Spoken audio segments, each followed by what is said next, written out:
అందరికీ నమస్కారం అండి. ఈరోజు మనం 2011వ సంవత్సరంలోని చందమామ కథల పుస్తకంలోని అపార్థం అనే కథ గురించి చెప్పుకుందాం. ఈ కథ రచించింది పుష్పాంజలి గారు. శరభయ్య చలమయ్య అన్నదమ్ములు. చలమయ్య తన అన్న శరభయ్య కన్నా 12 ఏళ్ళు చిన్నవాడు.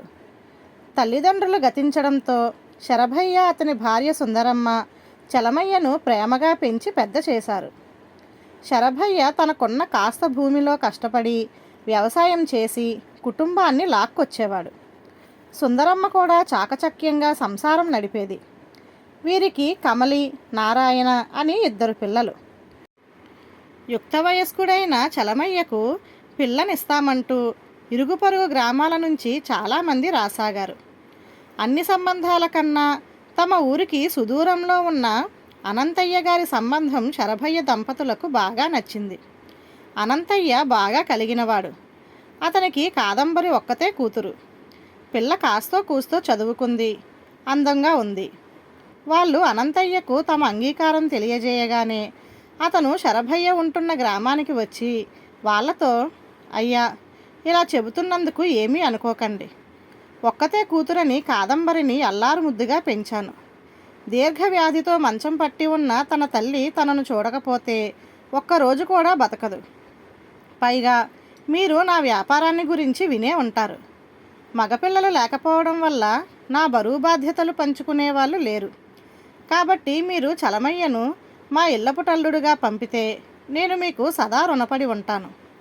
అతనికి వ్యాపార బాధ్యతలు అప్పచెప్పి ఆస్తిపాస్తులు అతని పరం చేసి నిశ్చితంగా కళ్ళు మూస్తాను అన్నాడు. అతని మాటలకు శరభయ్య దంపతులకు విచారం కలిగింది. వాళ్ళు ఇంతవరకు ఎప్పుడూ చలమయ్యను విడిచి ఉండలేదు. కానీ చలమయ్య మంచి చెడ్డలు, అనంతయ్య పరిస్థితులు ఆలోచించిన మీదట చలమయ్యను ఇల్లరికానికి పంపేందుకు తమ ఆమోదం తెలియజేశారు. ఇందుకు చలమయ్యను కూడా ఒప్పించారు.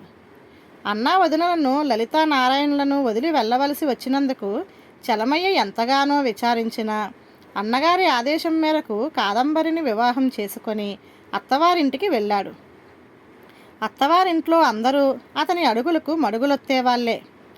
అనంతయ్య అతన్ని కన్న కొడుకులాగే చూసుకుంటూ వ్యాపారంలో మెలకువలన్నీ నేర్పాడు. త్వరలోనే చలమయ్య వ్యాపార దక్షత సాధించి మొత్తం బాధ్యత తన నెత్తిన వేసుకున్నాడు. కానీ ఒక్కతే కూతురవడం వల్లను, తల్లిదండ్రులు చేసిన గారాబుతనం వల్లను కాదంబరికి బాగా మొండి వైఖరి అలవడింది. ఆమెకు శరభయ్య కుటుంబం అంటే కిట్టేది కాదు. వాళ్లతో బంధుత్వం పట్ల విముఖత చూపించేది. అత్తగారింటికి ఒక్కరోజు వెళ్ళడానికి కూడా ఆమె నిరాకరించేది.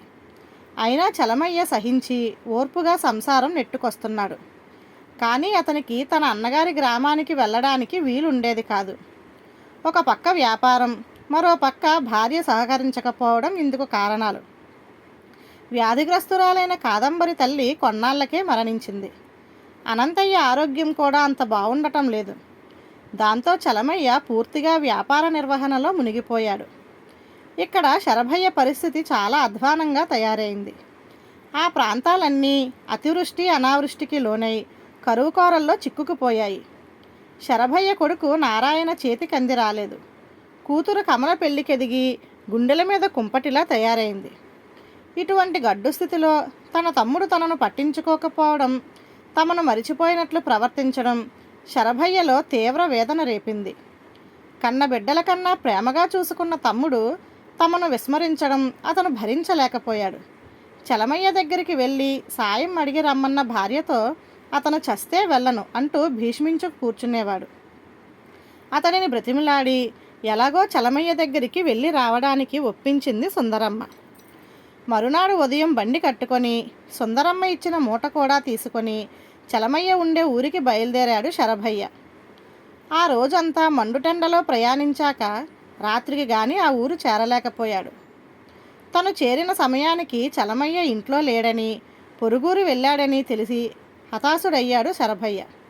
కాదంబరి బావగారిని సరిగ్గా పలకరించనైనా పలకరించలేదు. మంచంలో ఉన్న అనంతయ్య శరభయ్యతో ఆప్యాయంగా మాట్లాడడం తప్ప మరేమీ చేయలేకపోయాడు.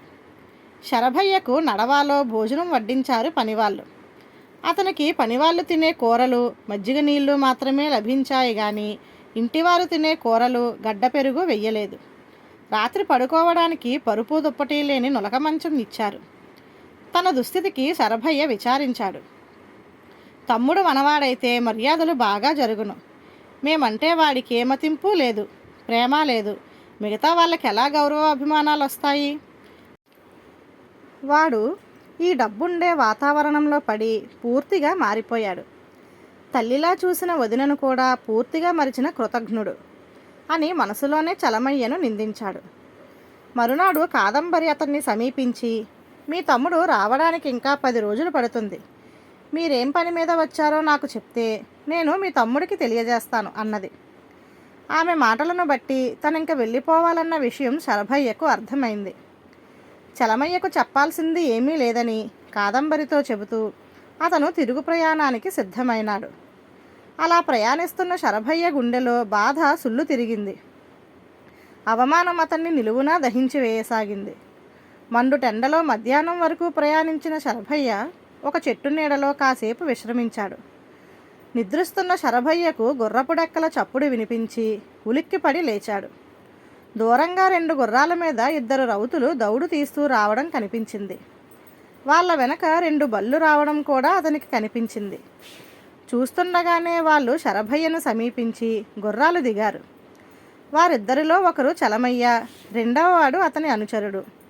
చలమయ్యను చూడగానే శరభయ్య కోపం మిన్నంటింది.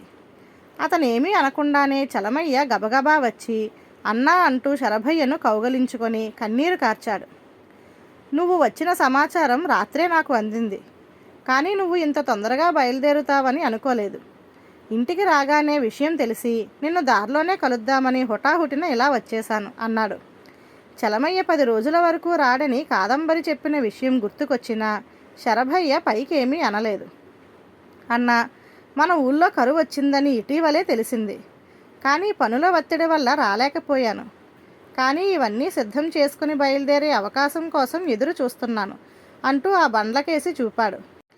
వాటి నిండా బియ్యం, పప్పు, ఉప్పులు, ఇతర వంట దినుసులే కాకుండా 2 ఏళ్ల పాటు ఇంటిల్లబాది వేసుకోగలిగిన కొత్త బట్టలు కూడా ఉండటం చూసి శరభయ్య ఆశ్చర్యపోయాడు.